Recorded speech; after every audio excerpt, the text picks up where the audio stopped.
अच्छा जनाब।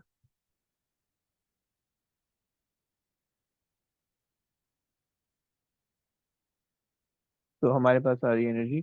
अच्छा, अब एनर्जी को जब डिस्कस करेंगे तो हमारे पास क्या क्या आ जाएगा? हमारे पास एक तो जाएगी काइनेटिक एनर्जी, एक तो जाएगी पोटेंशियल एनर्जी, या आप कह लो कि gravitational potential energy in particular, सही है। और आपके पास जो है work done against the friction, वो मैंने निकाल दिया, सही है। अच्छा, इसमें एक चीज और भी मुझे बतानी है, वो चीज मैं बता देता हूँ कि भाई देखो, याद रखना कि जो वर्क डन है, work done against the friction, वो किस चीज पे डिपेंड कर रहा है? डिस्टेंस पे डिपेंड कर रहा है, ऐसे ही। जो भी वर्क डन है वो सिस्टम डिस्टेंस पे डिपेंड कर रहा है, सही है। अगर अगर मान लो इस 5 के बजाय 10 मीटर का डिस्टेंस आपने कवर किया होता, तो ये 25 के बजाय 50 का होता, work done against the friction, सही है। तो याद रखना कि जितने भी रेजिस्टिव फोर्सेस हैं और जितने भी हीट लॉसेस हैं, वो किस चीज पे डिपेंड करते हैं? टाइम, सॉरी, डिस्टेंस पे। आप जितना ज्यादा डिस्टेंस कवर करोगे उतना ज्यादा हीट लॉस होगा, आप जितना कम डिस्टेंस कवर करोगे उतना कम हीट लॉस होगा। As simple. सही हो गया? समझ पा रहे हो? यस। तो अच्छा जनाब, हीट लॉस या फिर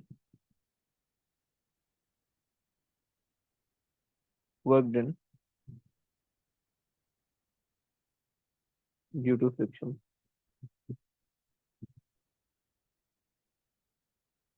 डिपेंड डिपेंड्स अपॉन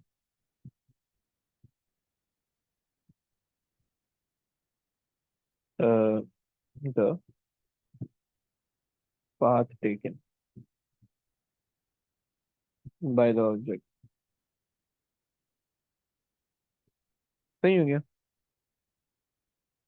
तो ये चीज याद रखना, स्टार्टिंग पॉइंट में हमेशा कोई लॉस नहीं होता, क्योंकि जाहिर बात है आपने अभी तक कोई डिस्टेंस से ट्रेवल नहीं किया है, सही है। और एंड पॉइंट पे आपके पास मैक्सिमम होता है, जो जितना दूर एंड पॉइंट होगा उतना ज्यादा आपके पास वर्क डन या हीट लॉस आपके पास सिस्टम के अंदर आएगा, सही है। तो हम कहते हैं कि जो हीट लॉस होती है वो पाथ पे डिपेंड करती है, एंड पॉइंट पे नहीं डिपेंड करती। हम क्या बोलते हैं? हम बोलते हैं कि भाई हीट लॉसेस या work done due to resistance, तो heat losses depends upon the path, सही है, not the end point, not the end point, सही है। end point का मतलब स्टार्टिंग और एंडिंग पॉइंट।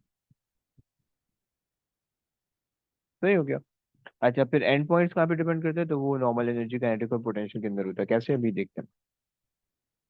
अच्छा, तो सबसे पहले जो है हमारे पास क्या चीज आती है? हमारे पास आती है काइनेटिक एनर्जी, सही। उसमें ऊपर वाले में कोई मतलब नहीं बच्चों?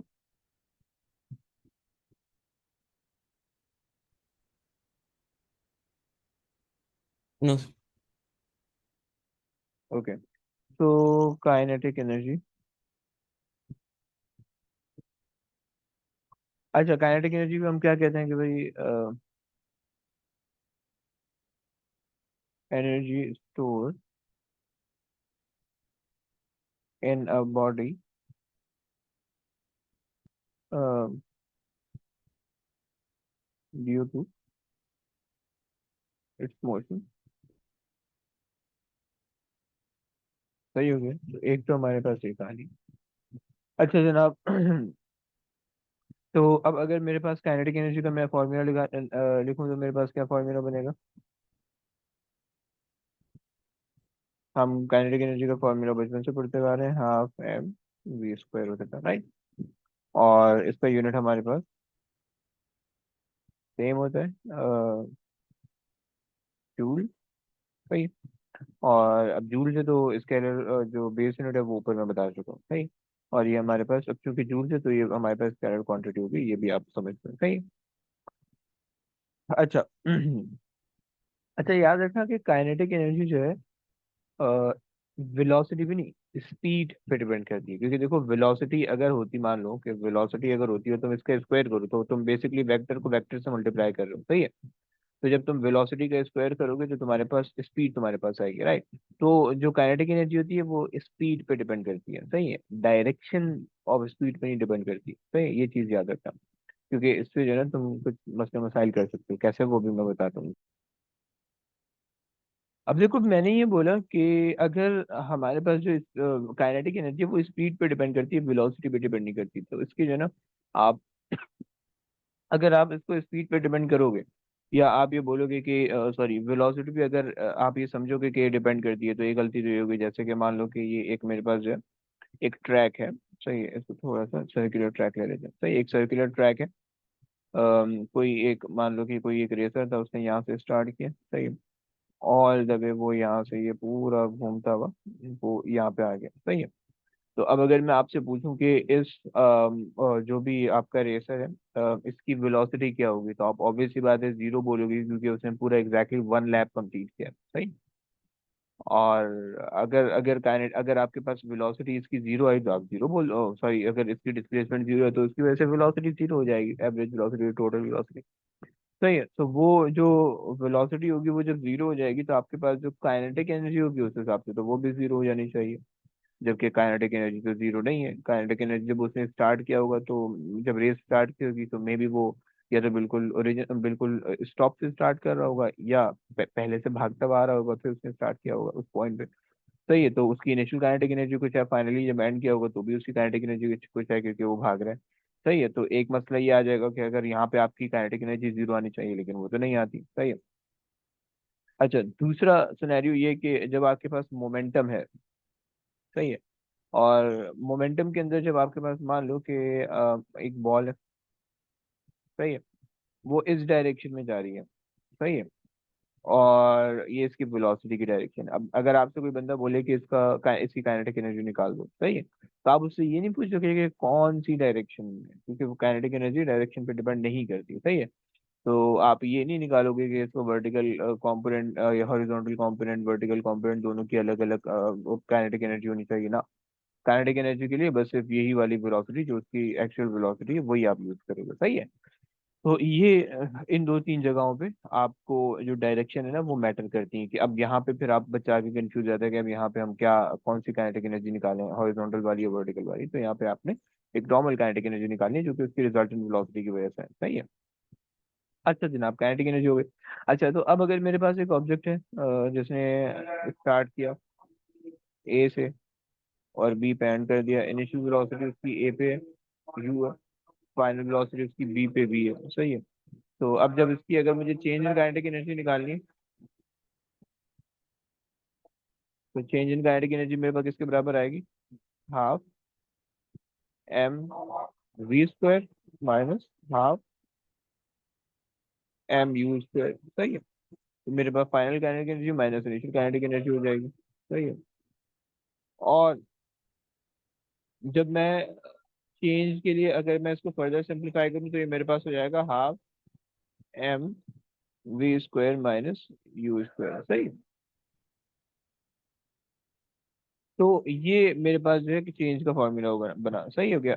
अच्छा, अक्सर बच्चे ना गलती क्या करते हैं, वो चेंज के फॉर्मूले को ये भी समझ रहे होते हैं। ये मैं पहले बता चुका हूँ, तो ये दोबारा से बता देता हूँ, याद आ जाएगा। Half M v minus u का होल स्क्वायर, सही है। वो उसको चेंज का फॉर्मूला समझ रहे होते हैं, ये फॉर्मूला गलत है, ऐसा फॉर्मूला नहीं होता चेंज का, सही है। क्योंकि जब आपने कॉमन लिए तो कॉमन स्क्वायर पहले से था, कॉमन बाद में लिया है आपने, सही है। दूसरे वाले फॉर्मूले का मतलब है कि कॉमन लेने के बाद उसका स्क्वायर किया, सही है। तो ये आप गलत कर दोगे।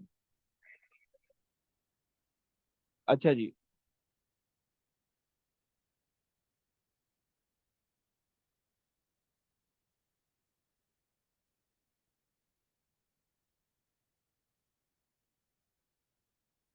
सही है। तो यहाँ पे मैंने ये बताया कि आपने कॉमन पहले लिए, सही, कॉमन पहले लिए, कॉमन बाद में लिए, और वेलोसिटी पे स्क्वायर्स पहले से थे फॉर्मूले की वजह से। और दूसरे वाले सिनेरियो के अंदर आपको ये शो हो रहा है कि आपने कॉमन पहले लिए और स्क्वायर बाद में किया, तो वो गलत हो जाएगा, सही हो गया। तो ये एक चेंज का फॉर्मूला आ गया, सही है। अच्छा, अब जो है अगर जो हमने वर्क डन पढ़ा है पीछे से, और काइनेटिक एनर्जी जो हमने पढ़ी है, उनका उसका एक रिलेशन होता है, सही है। तो अब अगर मान लो मेरे पास ये एक ऑब्जेक्ट है, सही है, और ये ऑब्जेक्ट जो है वो इस डायरेक्शन में मूव कर रहा है, सही है। एक मिनट, ड्रॉ।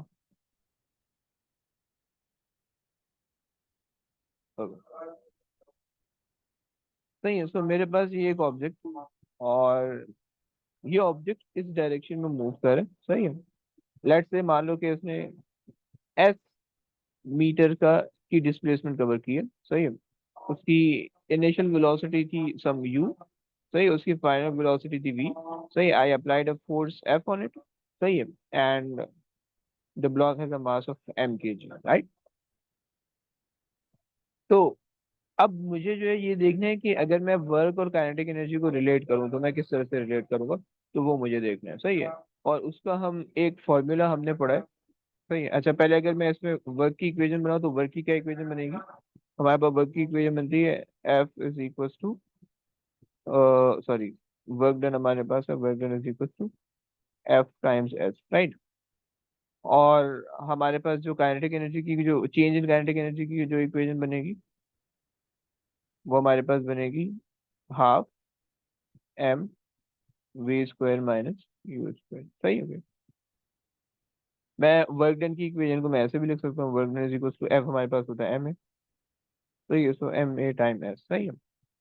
अच्छा चलो, अब ये किस तरह से रिलेट होते हैं? ये बेसिकली, ये तो मेरे पास दो अलग अलग सेपरेट फॉर्मूला आ गए। अब मैं अगर इनको रिलेट करना चाहूँ तो कैसे रिलेट करूंगा? तो आपने एक इक्वेशन ऑफ मोशन पढ़ी थी, two a s is equals to v square minus u square, सही है।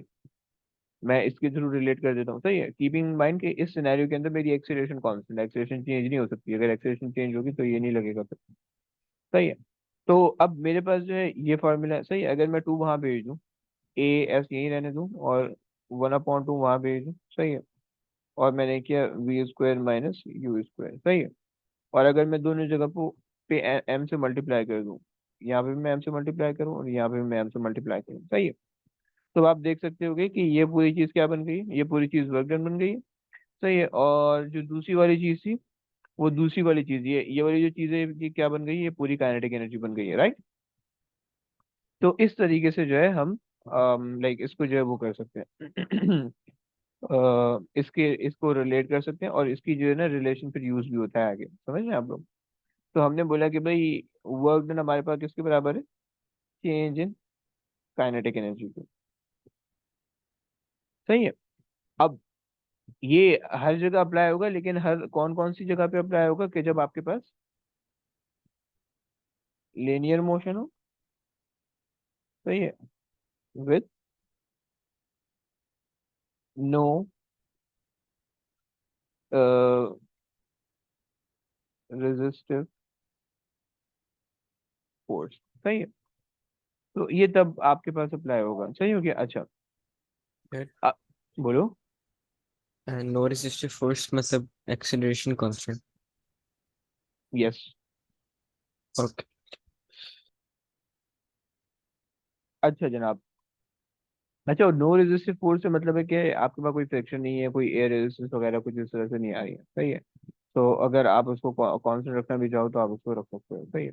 लेकिन अगर आपके पास रेजिस्टिव फोर्सेज हैं, आप तब भी एक्सेशन को कांस्टेंट रख सकते हो। लेकिन फिर आपको उसमें फोर्स को वेरी करना पड़ेगा, कि आपको फोर्स इंक्रीज करनी, ड्राइविंग फोर्स इंक्रीज करनी पड़ेगी, ताकि आपके पास वो चीज़ कांस्टेंट हो सके, सही है। खैर,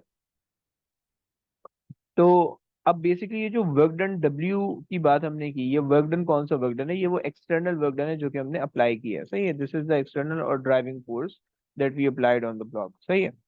तो ये मेरे पास क्या है? ये मेरे पास एक्सटर्नल वर्क डन है,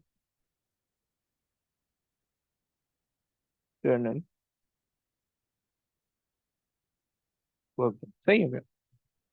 अच्छा, और अगर मैं सिस्टम के अंदर रेजिस्टिव फोर्सेस इंट्रोड्यूस करवा दूं, तो इसका क्या मतलब होगा? उसका फिर मतलब ये होगा कि अब जब मेरे पास जो एक्सटर्नल वर्क डन जो मैं कर रहा हूँ, जो मैं ड्राइविंग फोर्स के तौर पे और फोर्स की हेल्प से जो मैं एक्सटर्नल वर्क डन कर रहा हूँ, वो किन दो चीजों के अंदर जा रहा है? एक तो चेंज इन काइनेटिक एनर्जी के अंदर जा रहा है, कि काइनेटिक एनर्जी इंक्रीज हो रही है गाड़ी, ये जो भी ऑब्जेक्ट है। और दूसरा वो किस चीज के अंदर जा रहा है? Work done due to resistive forces के अंदर जा रहे हैं, सही है। तो अगर मेरे पास लिनियर फोर्स, लिनियर मोशन होगा विद रेजिस्टिव फोर्स, तो उसके लिए फिर मैं ये काम करूंगा, सही हो गया? समझ पा रहे हो?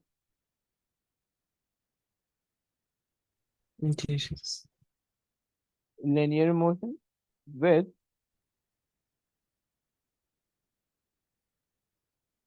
रेजिस्टिव फोर्स, सही है। और जो मेरे पास ये वाला वर्क डन है, ये मेरे पास एक्सटर्नल वर्क डन है, सही है। अच्छा, मान लो कि कोई चीज अगर खुद ही ब खुद मूव करने लगी और उसको मैंने कोई फोर्स ही नहीं दी, सही है, तो उसके अंदर फिर एक्सटर्नल वर्क डन क्या होगा? जीरो होगा। आप समझ पा रहे हो? अब वो कैसे सिनेरियो बनेगा वो मैं अभी थोड़ी देर में बताता हूँ, उसकी टेंशन नहीं लो, सही है। लेकिन ऐसा भी पॉसिबल है कि अगर एक्सटर्नल वर्क डन आप ना दो तो ये और ऑब्जेक्ट चल पड़े, सही है। ऑब्वियस सी बात है, अजीब सी बात है, लेकिन अगर ऐसा हो जाए तो फिर उसमें उस सिनेरियो के अंदर क्या होगा वो मैं अभी समझाता हूँ, सही है। खैर, ये काइनेटिक एनर्जी वाली चीज समझ में आई?